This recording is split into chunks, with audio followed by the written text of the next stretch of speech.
reflect with you on an important theme that is given to me, that is the conversion of relationships. And the title was given like this: Relational Conversion to be a Synodal Church. What are the competencies needed from a formative perspective? When Rachel asked me, I said, okay. But later I was reading, I said, what is this now? To understand. Then I went back to the Synod report. Then I got, okay, what is meant to be. And so this is a kind of a reflection based on that. From the childhood, each of us would have heard or we are taught, we were asked this question in catechism: why did God create us? What's the answer we all learned? To love God. Yeah, to love God and To serve Him. maybe I learned differently. To be happy. Did anybody hear that? God created us to be happy. So, to be happy is a God-given mandate. That means it's God's will for us to be happy. Therefore, it is our responsibility to be happy. It's a gift from God, joy, happiness. St. Paul, in letter to the Galatians, chapter 5, verse 22, will talk about the number of gifts, and joy is one of those gifts. At the same time, it is a task, because it's a responsibility. We are called to be happy. Therefore, it becomes a task entrusted to each one of us. Nevertheless, we know that majority of people in today's world are, complete the following sentence: majority are not happy, majority are unhappy. They are suffering. So we ask ourselves this question: what makes anyone happy? Is it money, power, position, the job, comforts one enjoy, or any such matters? True, one needs money, job satisfaction, certain amount of comfortable living, etc. to be happy. Nonetheless, true happiness does not depend on these alone, but on how well we relate. It depends on how I relate with God, with others, and with the created world around me. Just recall for a moment the time you experienced, I am rooted in that, you experienced pain, or some of us are still experiencing as a present pain because of a broken relationship. Maybe a friend, cherished friendship broken, or at home, a sibling is not talking, or we see two siblings are not talking, that pains. And therefore, broken relationships, we experience pain. And when significant relationships are broken, like that of siblings, between parents and children, or between husband or wife, between friends, neighbors, relatives, in all these we experience pain. There is deep pain experienced by one party or the other, or both. And for religious women and men living in communities, we too experience the same when our relationships are broken with others in the community. When someone is not talking to me, and we feel the pain of it.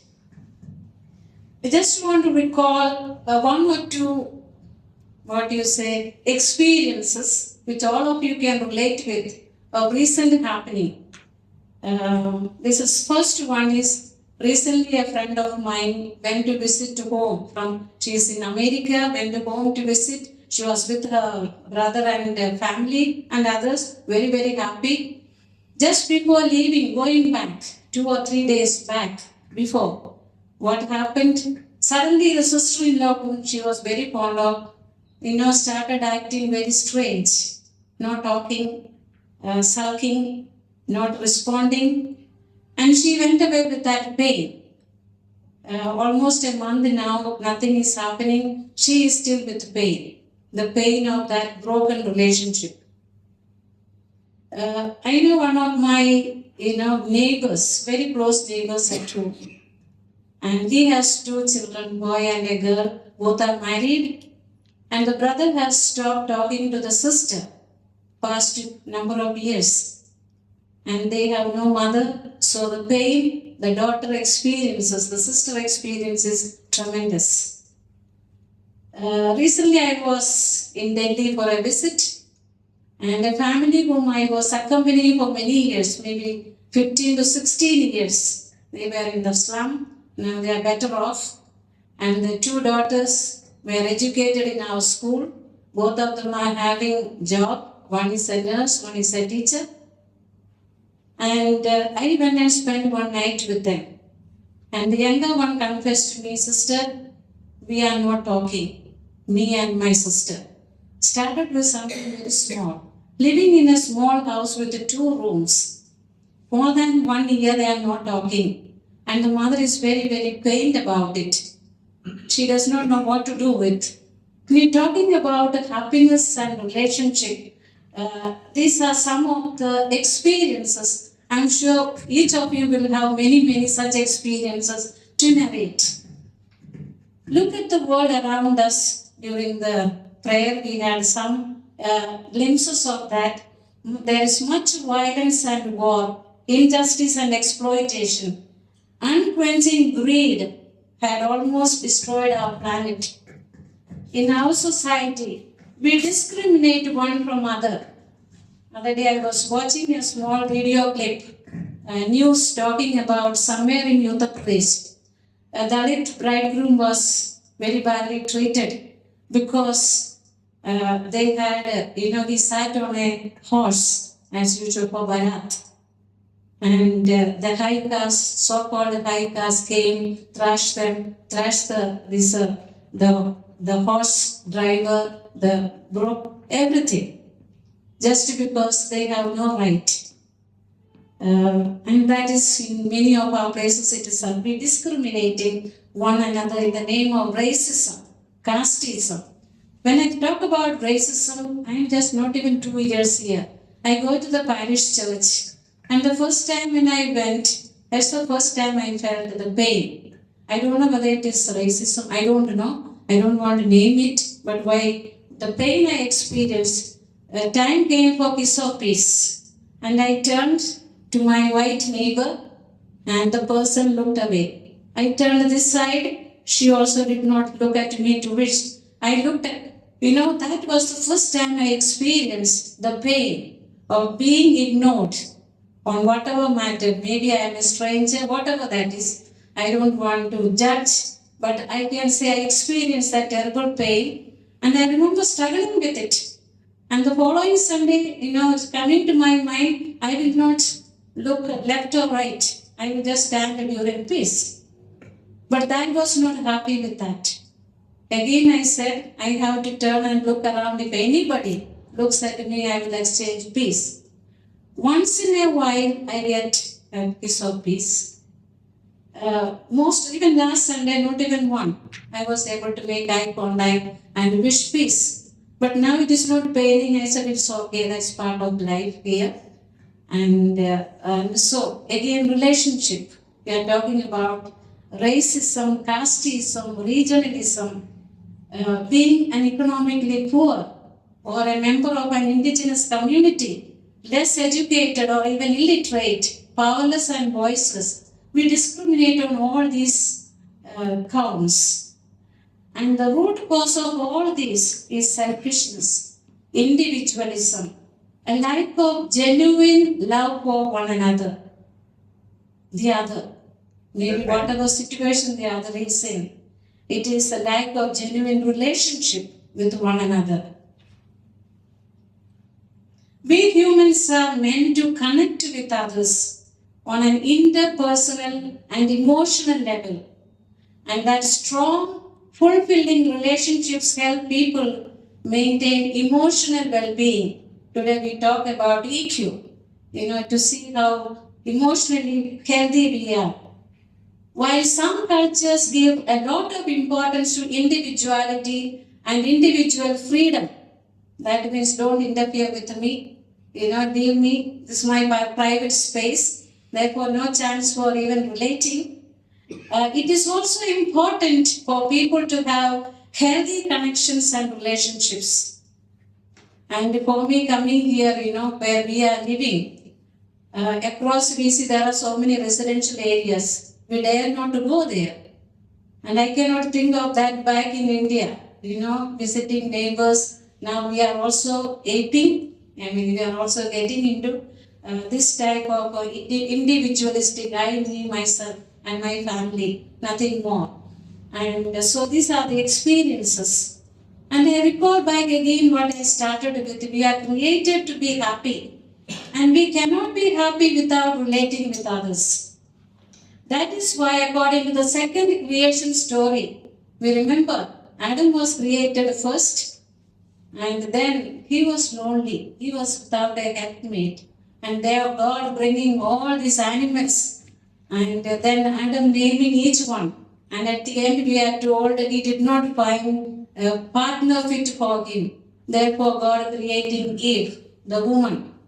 And therefore, we are kind of, the sexes are made, that is the basic of relationship, human relationship. And then we know in the garden, our human story begins in the Garden of Eden, where our first parents enjoyed a friendly relationship with God. God would come, it's an anthropomorphic narration. God would come in the cool of the evening and say, Adam, where are you? Like friends talking to one another. But when sin entered the scene, the relationship between God and humans was broken.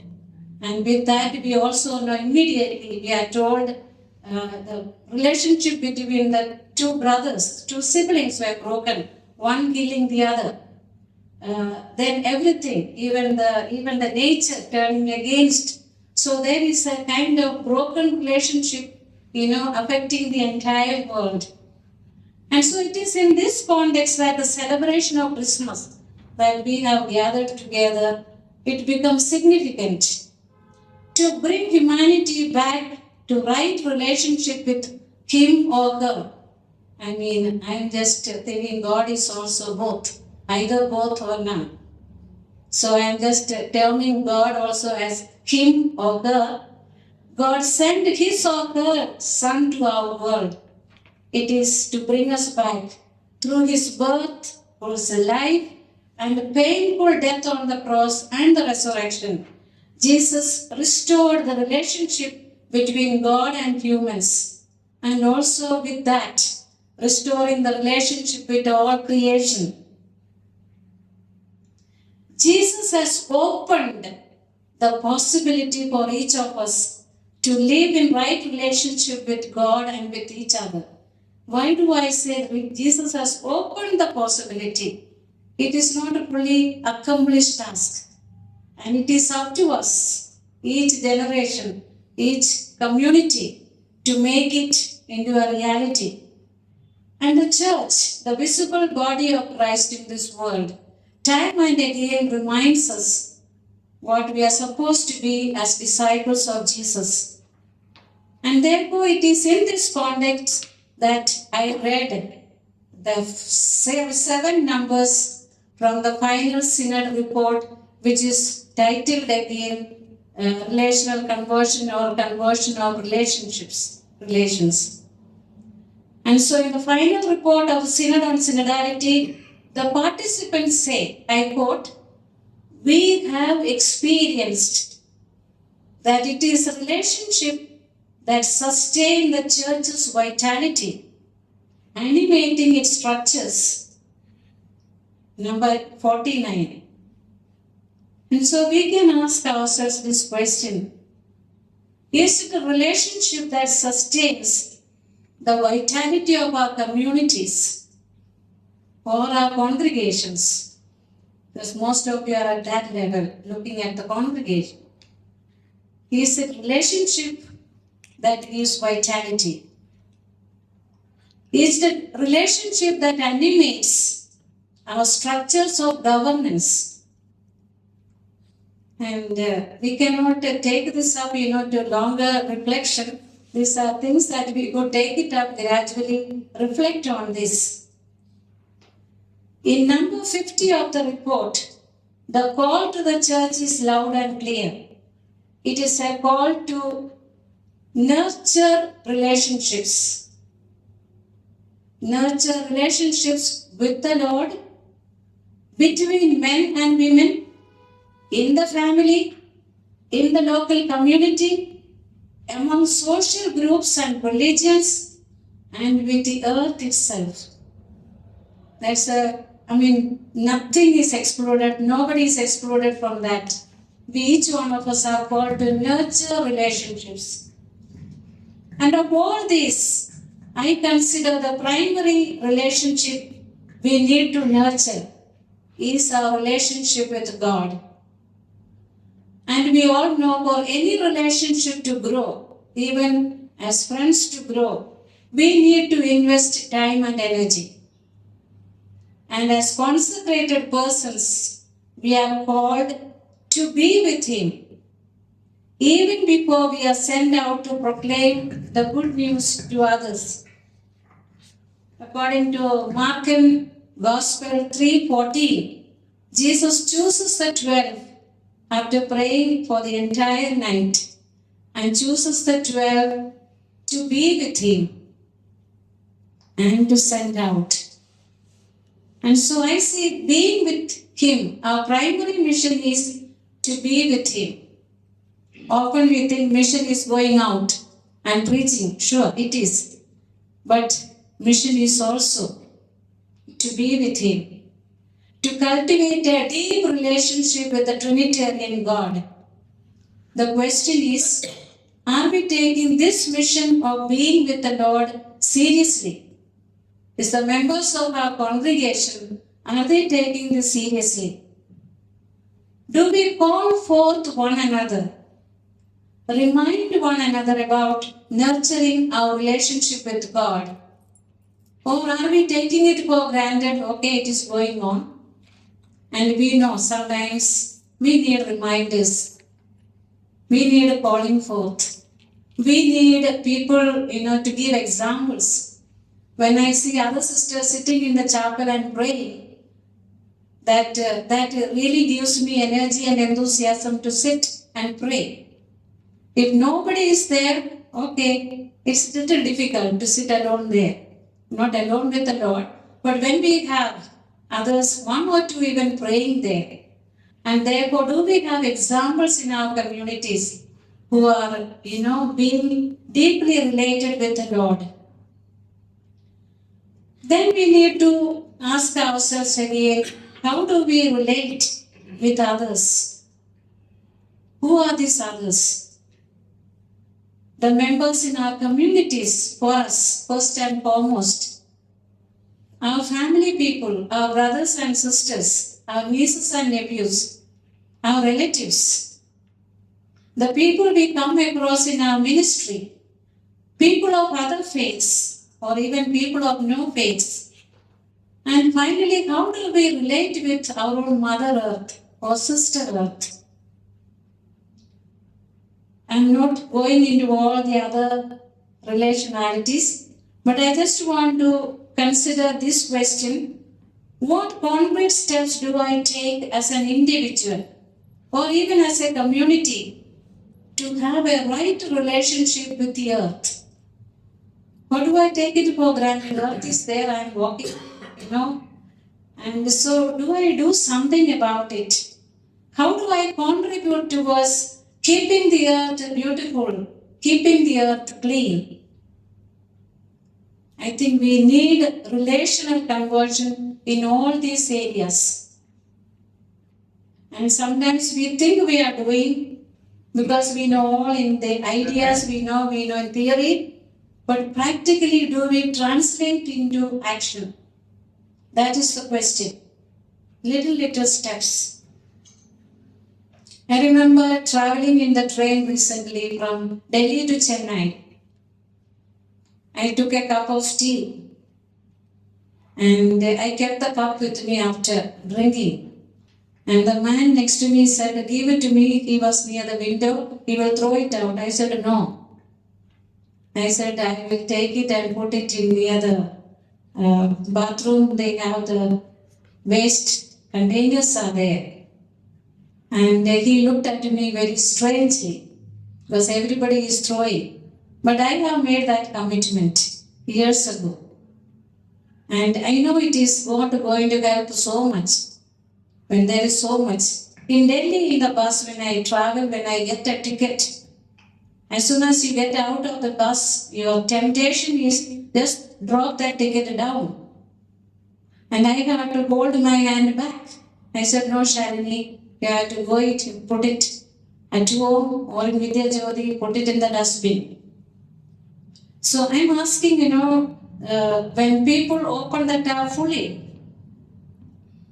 and let the water flow to wash one small cup, are we aware that we are wasting a lot of resources, not only of water, purifying that water, energy consumption? So each of us will have to find out, how do I contribute? Maintaining meaningful relationships is not only for a sense of belonging to a close-knit group, but for us Christians, it is reflect a deep sense of faith. So relationships, keeping it not just I feel okay. The quality of relationships in community is decisive for giving witness. John 13:35, the quote, "By this everyone will know that you are my disciples, if you have love for one another." So for us, relationship is a matter of faith. Expressing our faith, living our faith. So to be a synodal church, we are required to open ourselves to a genuine relational conversion that redirects each person's priorities. So conversion is required. What are my priorities in life? And so the question is, how do I make use of my time in relating? Maintaining relationship. Or do I just, because I am so busy with so many things, true, I forget about my friends, my family people, my relatives, do not wish them when their birthdays comes, nothing affects me, I am busy. Let me share with you, friends, I never thought of anything until when I started reflecting on this. I went to home last October and November sometime. During that time, I went to home to Kerala. Almost out of 19 days, almost 16 days, I was traveling. Where? To visit relatives, my siblings, spend time with them.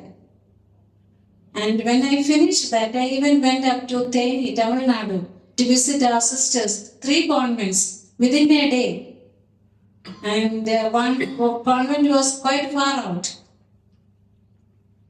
And by the time I got into the train in Kottayam to come to Chennai back, that's the time I finished, I was collapsing, energy drain. I was so tired. And anyway, doesn't matter. I came to Chennai. The one whole day was there. Again, by 11 o'clock, I picked up my strength and again went back, visiting our communities. Looking back, I asked when I was, reflecting on this. I said, why people think, you are mad, taking all this trouble, and we are on a holiday. Really, we are not a holiday in the sense of physical relaxation or we are happy relating, meeting with the people. And one of my friends came to Ernakulam station. We had not seen many years. 5 minutes, the train stopped there. But even after 5 minutes, train moved. That's all we had. But looking back at even at that encounter between 5 minutes, It did a lot of good to me, I'm sure to her also. The person face to face, seeing each other, saying hello to one another. We couldn't say stories, but 5 minutes. But even that was good enough. So when we talk about maintaining relationship, it is not easy, time consuming, energy consuming, but that is living our faith. It is not for your own enjoyment as such. So one important area of relationship which needs conversion is the relations between men and women. Here we are all relating quite well, I am sure. And the Synod notes that the difference between the sexes constitutes the basis of human relationships. They are quoting Genesis 1:27, God creating human beings in God's own image and likeness, male and female, He is creating them. This is the first creation story. And therefore, inequality between men and women is not part of God's design. That's a big important thing. Inequality between men and women, even today in the church we maintain, it is not according to God's design. In the new creation, that is with Jesus, this difference is reconsidered in the light of the dignity of baptism. Galatians 28 we read, as many of you were baptized into Christ, have clothed yourselves in Christ, with Christ. There is no longer Jew or Greek. There is no longer slave or free. There is no longer male and female.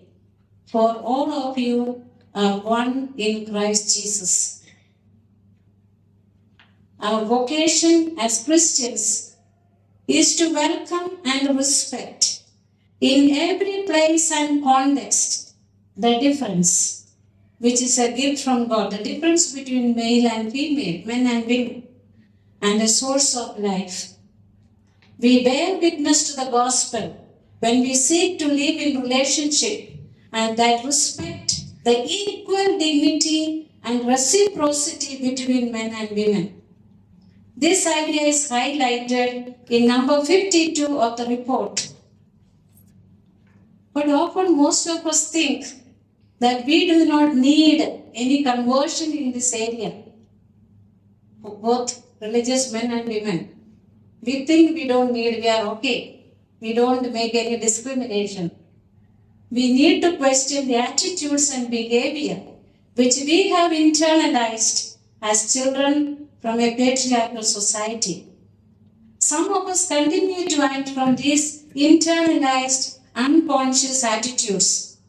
Again, I want to give you two experiences of mine recent one. I went home, my priest brother also came home, and both of us went on a Friday to church together, met the parish priest, and we said who we are, all that.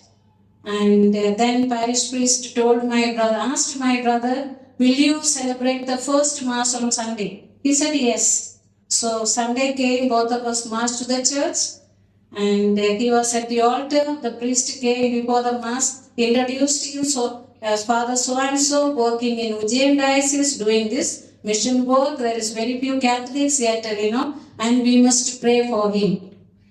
So far, so good. But not a word about Shalini, who also coming from the same family, responded to the same call of God and gone as a missionary to North India. Not one word. It is not deliberate. Therefore, I did not get hurt. Why I am saying, these are all, we are being brought up like this. Even in the church, we are brought up and we are not aware of it. I wouldn't have been aware of it. 15 years it happened. I wouldn't be even thinking about it. I wouldn't even pick up. Now I have, my feminist sensitivities are up with the antenna.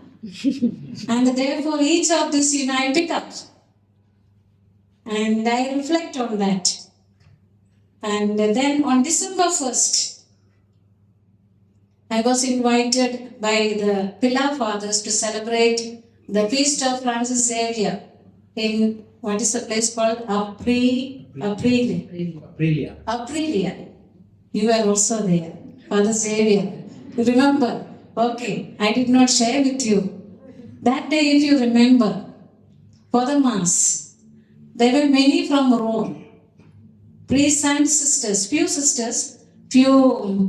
Salesian sisters and myself, I don't know anybody else, and a number of priests. All the priests vested and went for Mass. Being women, we are not in that category. And then what happens? And so, Father, I don't question his goodwill. Again, it is not deliberate, therefore, I do not have any anger towards him. And just saying what is happening, when you talk about conversion, unconscious behaviors and attitudes. And so he welcomed all the priests who came from Rome. Not one word about the sisters who also, responded to his invitation all the way. In fact, I was very, very tired. I just came back on 28th of November and 30th to make this trip. And I didn't want to disappoint because relationships are important. And when not a word, and the Salesian sisters never felt anything. I'm sure, 100% sure. Did they feel? I don't think so, because they didn't show any disappointment. It's usual. This is usual, and we take it for granted. Yeah, you are right. We women also take it for granted because this is the treatment we are used to. We are used to. And therefore, I am asking that question when we say we respect the difference. We say we are all created in equal dignity. But it's not really translated into small behavior. And that is what we need conversion. And the sisters also need conversion. They also need to ask, wherever possible, to bring to their awareness. We are brothers and sisters, that we can help one another. And so it won't happen automatic. And I shared, I'm sure some of you will remember this later on. Hopefully. Yeah, that is okay. So this is what we talk about, this conversion needed in this area of relation between men and women. The same thing, even lay people need to be included. Brothers need to be included.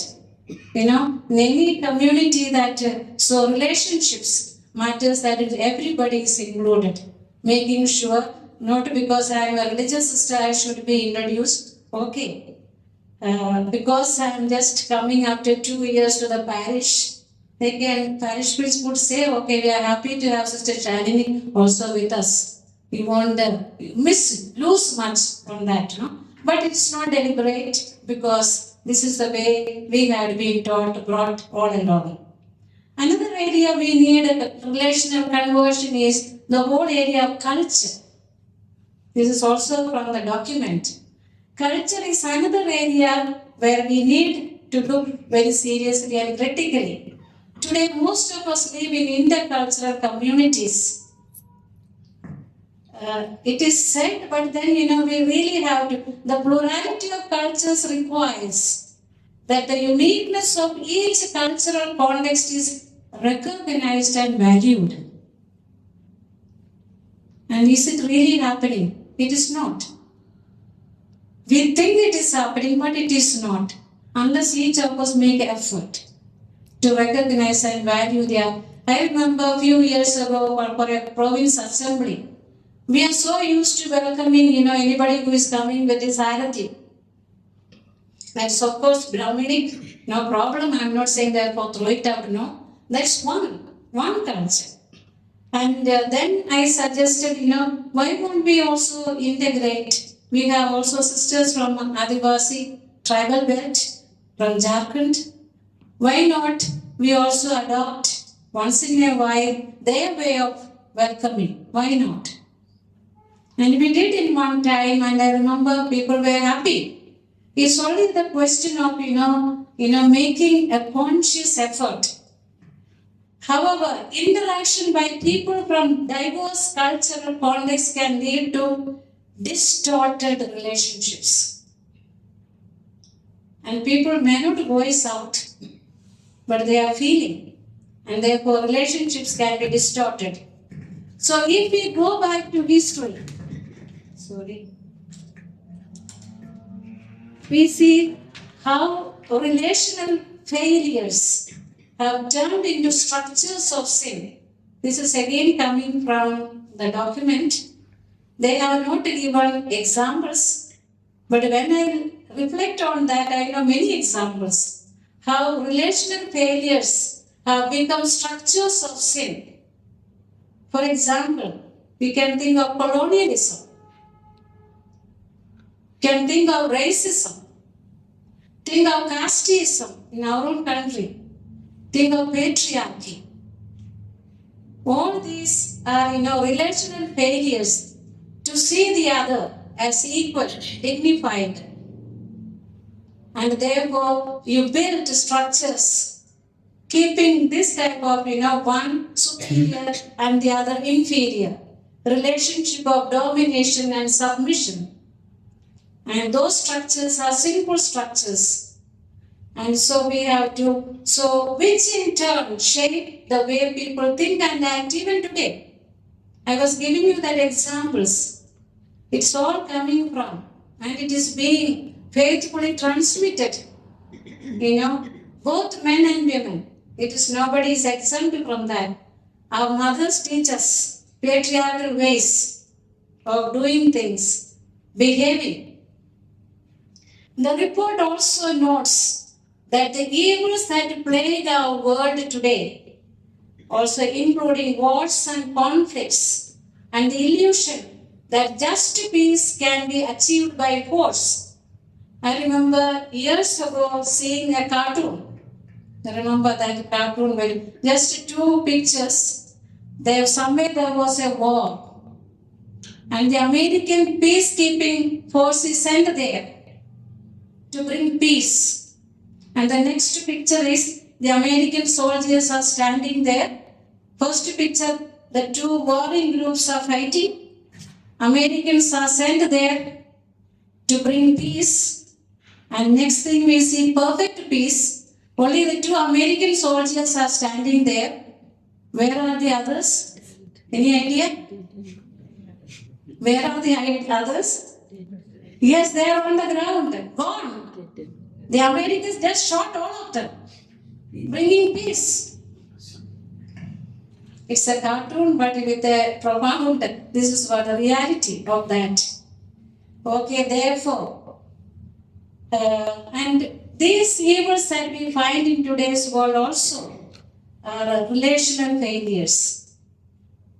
Starting with individual level, political level, relational failures.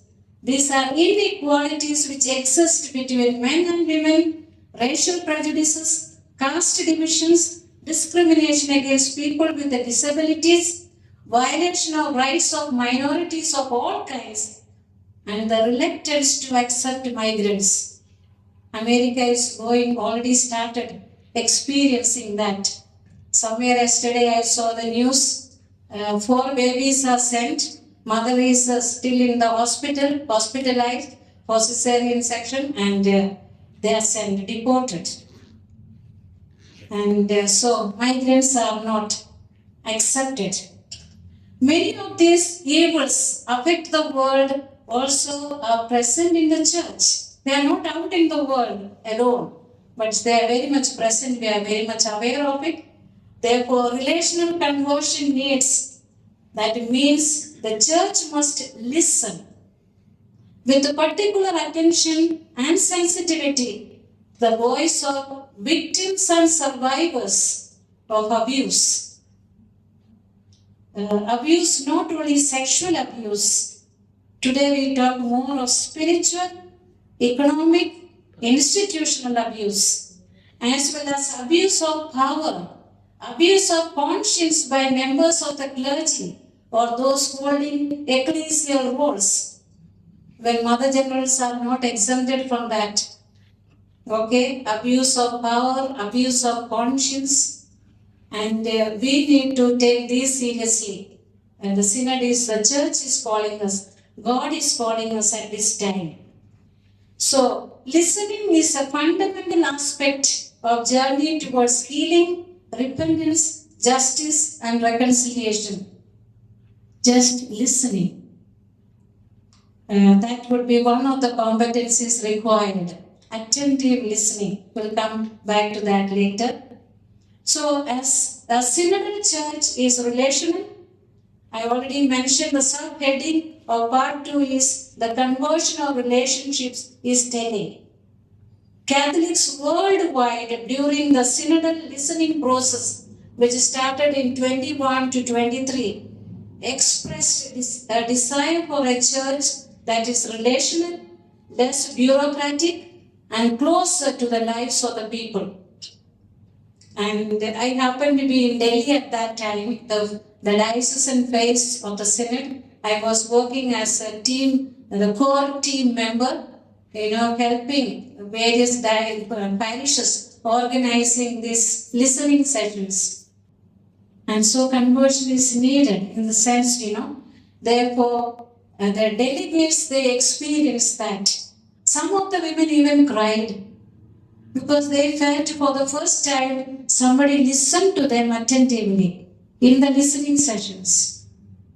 And so from all these experiences, the people of God are wanting a church which is completely different than what it is now.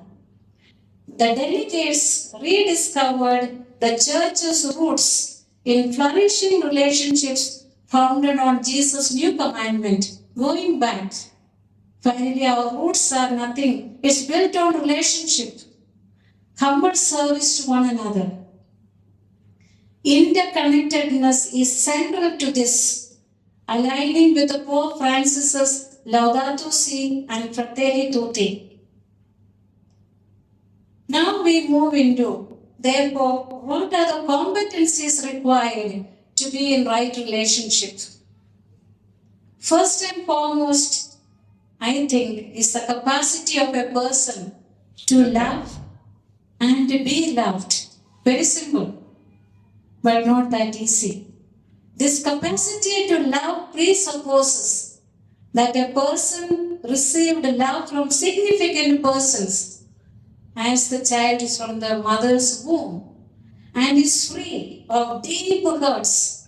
Some psychologists will call the primary hurt very, very early, where you cannot even remember, and the secondary hurt, maybe as a child, you can remember. So free of deep hurts, as she or he is growing up. And we are all heavily influenced by our past experiences and hurts, which can cause us to disconnect. When I was taking feminist spirituality classes, one of the things that I often used to tell them, we cannot be spiritual until and unless we connect what we have disconnected. Disconnected from people, disconnected from situations, disconnected from certain memories, painful memories. We need to reconnect. And so, again, that is a task. From a formative perspective, it is important to create spaces and provide opportunities for formation to religious life. And if they have not got that time, even later in communities, to get healing, if they carry deep wounds from their childhood.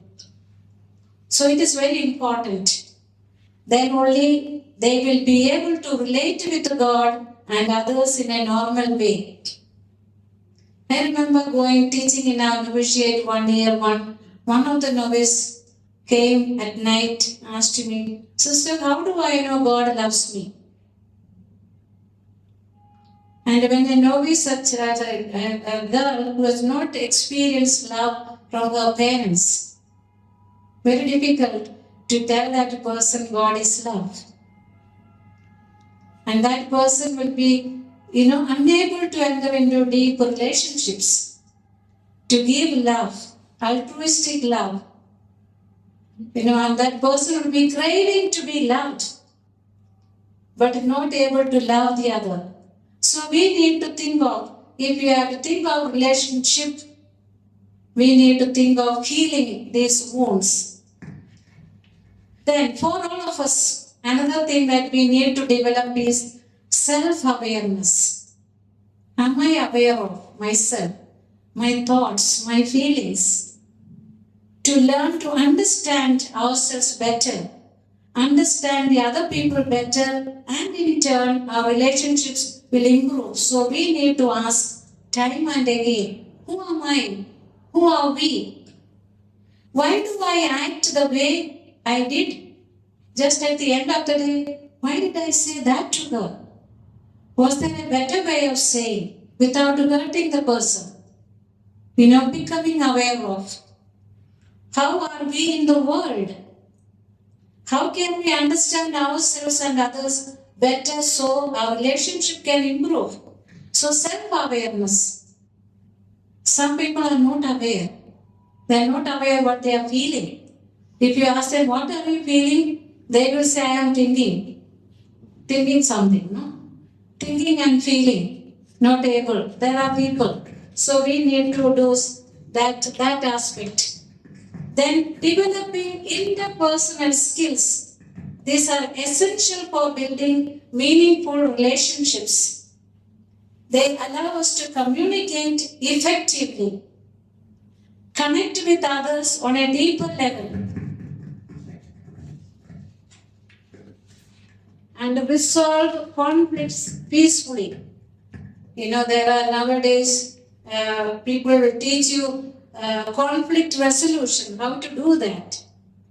When we have strong interpersonal skills, we are better able to build and maintain healthy and fulfilling relationships in all areas of our lives. Another skill, competency we need is communication. Makes up a large part of what interpersonal skills are all about. How do I communicate? It is all about sharing information.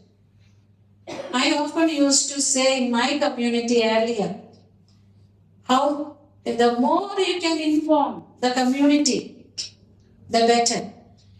But there is always a danger, there's a risk. The more you share about yourself, people can misunderstand. But I would always think it's better to be misunderstood than, that share. You have nothing to hide. As much as possible, share. Share with the sharing information. By communicating effectively, we can build trust, rapport, and understanding with others. And this can in turn build stronger and fulfilling relationships. Another aspect is leadership, and most of you are in it. Leadership is all about guiding and inspiring people towards a goal or objective. Let me just take a moment to recall, we had our general chapter this last March. In preparation of that chapter, I remember our leadership team, general aid team, sent out their reflection. And part of that reflection, a little bit struck me very powerfully. And the questions were asked, who are we? Why are we here as presentations? Are we here to do some work, this? And then finally coming to talking about, they talked about the texture of our lives. Like I'm wearing this shawl, and it is made up of a particular thread, and you cannot see the thread, in the sense, but you can feel. And therefore, they are talking about, our lives, the being, our presence, has to be something that, it has to come out the way I talk, the way I relate, the way I behave. And so a qualitatively different presence. And that's what I am here, in that sense. So when we talk about leadership, is all about inspiring people. and guiding them with a particular goal or objective that is usually set by general chapters. Effective leaders provide direction and a set of vision for their team. And leadership helps one to build meaningful relationships because it allows them to connect with others on a deeper level. Another one is empathy. It's not sympathy, empathy, I know we all know, entering into the shoes of the other to understand. It's understanding the way someone else is feeling and showing care and support in response to these feelings. When somebody is feeling very, very, very painful, then you don't, immediately say, okay, why are you feeling like that? You shouldn't feel like this. Instead, okay, I understand. I understand what you are going through. That is not the time to give them big advices. Sharing in their feelings, maybe a touch. The person is going through, terrible pain, loss. Sharing their feelings, perspective, and experiences allows you to get inside their head and recognize what is going on there. And then demonstrate that you can, you understand. Empathy helps you listen to those around you with less judgment. Many, many times I'm making a confession in front of you. Many times I confessed, I am very judgmental. Nowadays I'm catching myself, even when somebody passes through, if you look at your thoughts, there is a judgment. Oh, she's so fat. Oh, so she's so thin. It's a judgment passing, no? And I'm catching myself. This mind of yours, constantly, busy with judging others, their moves. And therefore, it would help you, to have less judgment, more supportive and helpful for others. This will make people feel like they are isolated in their problems and more connected to you. And the next one is active listening. I don't have to say what is that active listening. All of us are aware of it. And then other competencies required for building relationships. The skills was conflict resolution, ability to work in a team. That is a special skill that we have to acquire. And also time management. Without time management, we cannot build a relationship. We cannot invest in time. As a conclusion, Rachel is getting little disturbed there because I didn't look at my watch. It's time. Now I'm concluding. Okay? It's okay, Rachel. Okay. So we have just explored 7 numbers out of 155 of the Synodal report.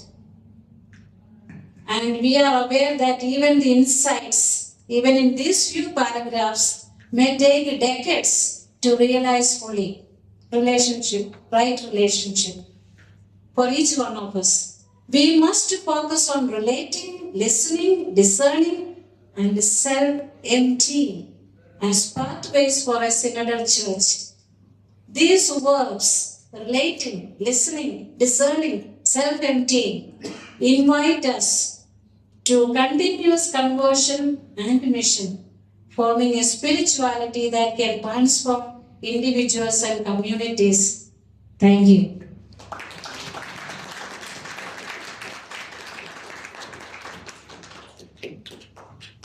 Standing, yes? Yes. Yeah, sure. I'll be happy.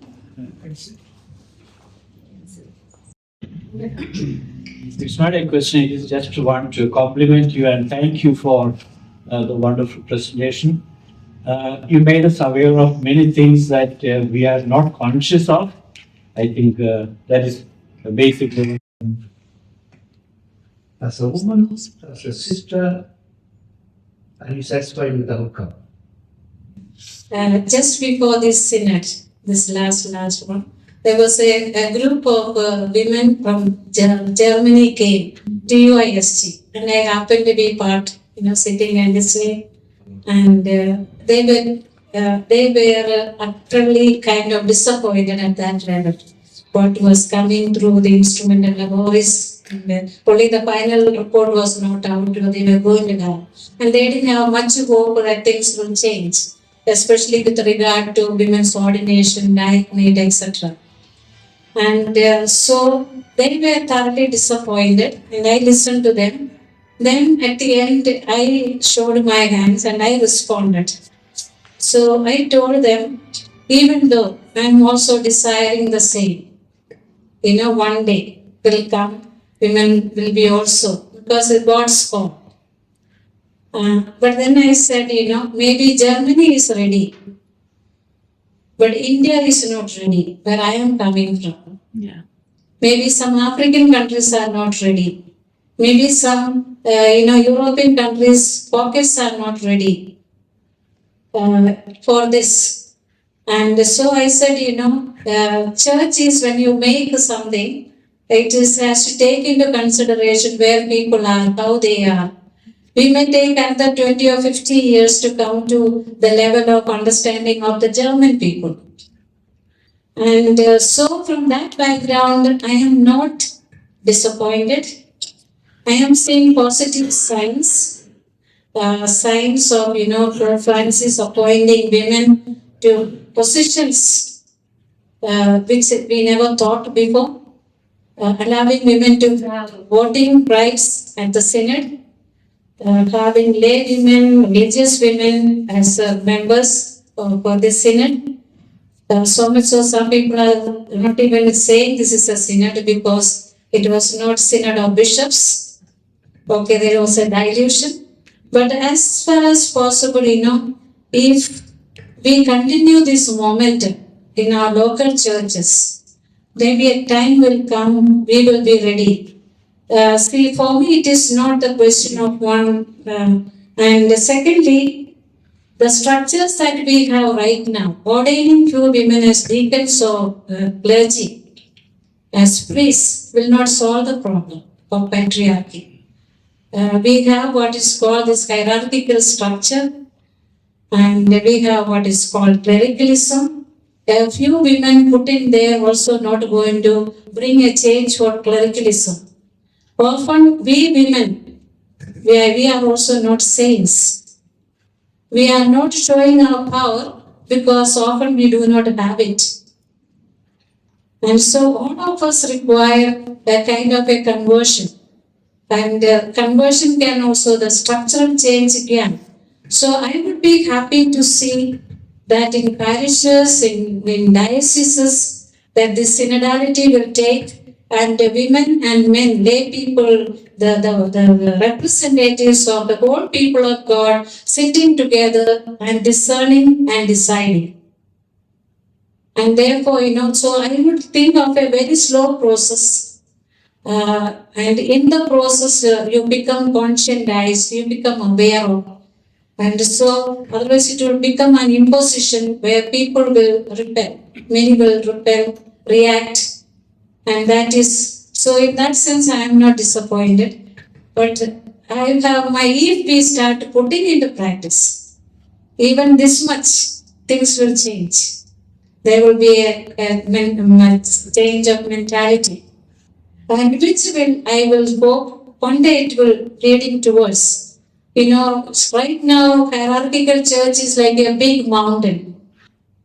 And I often say, we have, if you go and hit your head against that mountain, the rock, you only will, finish yourself.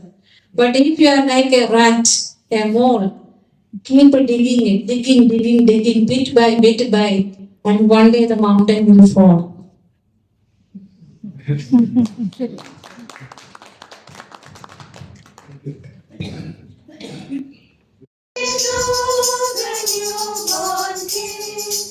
Peace on earth and mercy on, Lord and in the sweetest skies.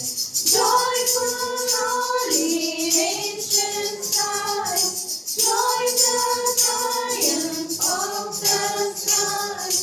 With the angelic host of kings, Christ is born in Bethlehem.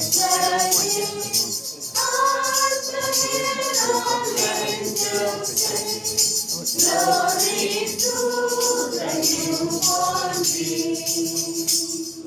request if you know, please join us.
Bethlehem